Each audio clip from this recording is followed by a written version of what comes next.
first I wanted to go over our remote and how to sync it, how to turn it on, the whole 9 yards. So this will be the first part of the transfer video.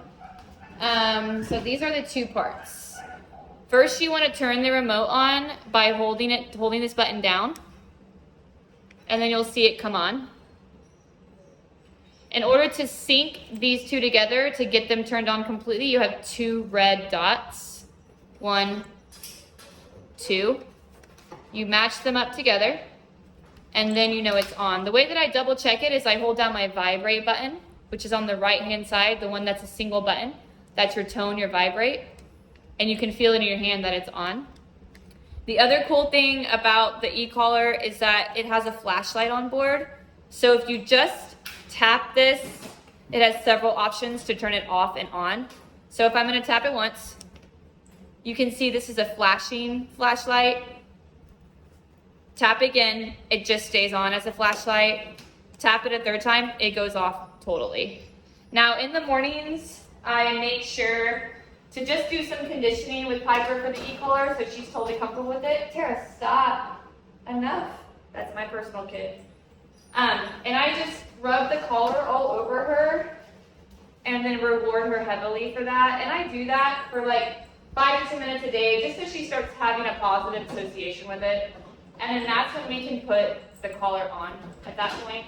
Keeping in mind that if we don't take the collar off when she gets in the pool, she's going to keep developing hot spots. So I'm not leaving it on very long just for this session.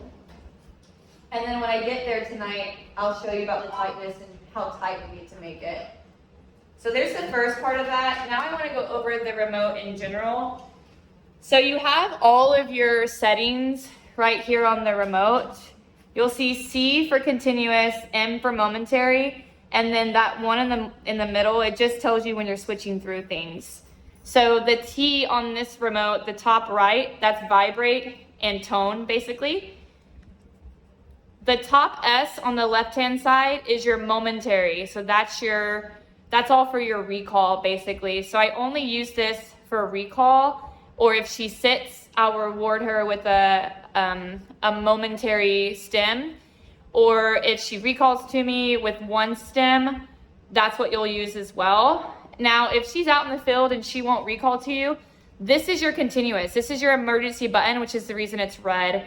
So I like to go up by 3 at a time. So say she's far away in your yard and she's not recalling to you on the first stem, the momentary stem, you'll want to switch to the continuous stem at that point.